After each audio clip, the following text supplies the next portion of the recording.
Hello guys, in this video we will discuss decision making under environment risk. It is a part of decision theory. In my last video I have explained decision making under uncertainty. Now what do you mean by decision theory? Decision theory simply means choose best alternate out of various alternate. The main objective of this chapter, you have to choose best alternate out of various alternate. So that's the meaning of decision theory, or you can say decision making process. So under this chapter we will discuss three types of environment that's called decision making environment. So first is decision making under certainty, second one is under uncertainty, third one is risk. Decision making under certainty. Under this type of environment, decision maker has complete and accurate knowledge of each and every alternate, plus there is only single outcome of each alternate. Under uncertainty, decision maker has incomplete and inaccurate knowledge of each and every alternate, plus there is a multiple possible outcome of each alternate. Under risk, decision maker has incomplete, inaccurate knowledge, plus there is a multiple possible outcome. Now the question arises in your mind, then how can we identify these cases belong to uncertainty and these cases belong to risk? Under uncertainty, you can't assign probabilities, reason being you are unfamiliar. But under risk, you can assign probabilities. You can say I am 10% sure, 20% sure, reason being you are risk taker. So in this video we will discuss decision making under risk principles. So there are mainly three types of principle: EMV, EOL, EVPI. So first principle is our EMV principle, expected monetary value principle. As per this principle, choose highest value, means you have to choose that option which gives maximum value. That's called EMV principle. So as per the EMV principle, first step, construct a payoff table. In my last video I have explained how to construct a payoff table. So first step, you have to construct payoff table. Second step, assigning probabilities to each state of nature and multiplying each probability value to corresponding course of action value, then add these weighted course of action. And last step, select that alternate which gives maximum EMV. That's called the meaning of EMV. These are the basic steps. Second principle is EVPI. It means expected value of perfect information. It means as per this principle, you have to calculate maximum amount. How much amount you have to pay for obtaining additional information. Whenever have to. Our next principle is EVPI, means expected value of perfect information. This principle defined as the maximum amount one would pay to obtain perfect information about the state of nature that would occur. It means how much amount you have, maximum amount you have to pay for obtaining additional information.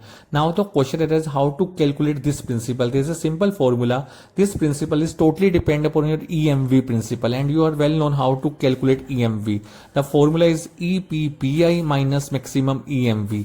EPPI stands for expected profit of perfect information and maximum EMV. In next slide I will explain the practical portion of EMV and EVPI. How to calculate EMV and EVPI by the practical manner. In my next slide, I will explain the practical portion of these two principles. In my last slide, I explained the theoretical portion of EMV. Now in this slide, we will discuss the practical portion of EMV, how to calculate the value of EMV principle. First step, construct a payoff table that is in front of you. Second step, assigning probabilities. You can see the probabilities value in form of 0.2, 0.50 and 0.3. Second step, multiplying each probability value to corresponding course of action value. Like in case of bond, you have to calculate probability value into bond value, 0.2 into 40 plus 0.5 into 45 and 0.3 into 5, and add this weighted course of action. Means you have to add total weighted value, that is 32. Same procedure followed in case of stock and bond, as you can see, and add this weighted course of action, and the total value of stock is 25.1. and in case of mutual fund, same procedure is followed, and the total weighted course of action value is 31.6. and last step, select that course of action which give maximum EMV, or as per EMV principle, maximum value is 32, means you have to invest in bonds, means bond is the best alternate among all these alternates. So as per the EMV principle, best answer is bond, you have to invest. Next principle, decision making under risk, is expected value of perfect information, EVPI. This principle is used when you have to check the authenticity of your information, how much your information accurate, the accuracy level of your existing information. Then you have to use this principle. And you all know, whenever you have to check the authenticity, you have to do some research, and for research purpose you have to obtain some additional information.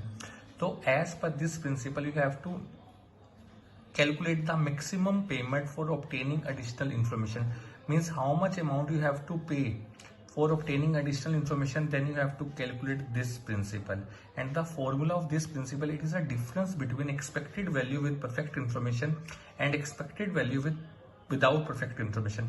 And expected value without perfect information is also known as maximum EMV. And in last slide I have already explained how to calculate EMV. So this principle is totally based on EMV principle. So under this principle, first step you have to calculate EMV, and EMV, as you know, it's 32 as per our last slide, as per our last statement answer.